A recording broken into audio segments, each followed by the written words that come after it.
In today's video, I'm going to teach you how to sign your own document using DocuSign's e-signature service. This is a straightforward process, and by the end of this guide, you'll be able to manage your documents with ease. So let's dive right in. To begin, you'll want to open your web browser and navigate to the DocuSign website. DocuSign is well known as a leader in electronic signatures and intelligent agreement management, making it a reliable choice for signing documents online. Once you've reached the DocuSign homepage, the next step is to click on the Login button. You'll find this at the top right corner of the page. If you don't already have an account, you'll need to create one first, but for today we assume you have your credentials ready. After logging in, you'll land on the DocuSign homepage, your central hub for managing documents and templates. Now on the homepage, you're going to want to select a template. Templates are incredibly handy, allowing you to easily replicate commonly used documents, saving you time and effort. Select the appropriate template that matches the document you need to sign. If you haven't set up any templates just yet, consider doing that to streamline your workflow in the future.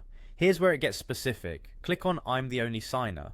This option indicates that for this document you're the sole person who will be signing. It simplifies the process since there's no need to involve additional recipients. Following that, you might see the option to delete certain fields or placeholders on the template. This step is necessary if any part of the document doesn't require input in this instance. Tailoring the document to fit your needs helps keep it clean and concise.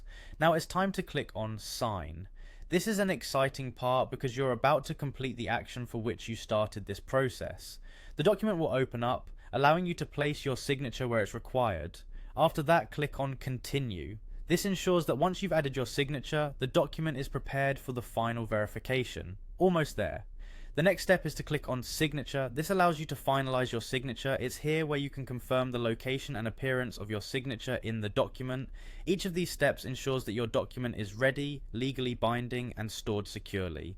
With DocuSign, managing and signing documents becomes not only easier but also more efficient and reliable. I hope you found this tutorial helpful. Thanks for watching, and now you know how to confidently sign your own document using DocuSign e-signature. Good luck and catch you in the next guide.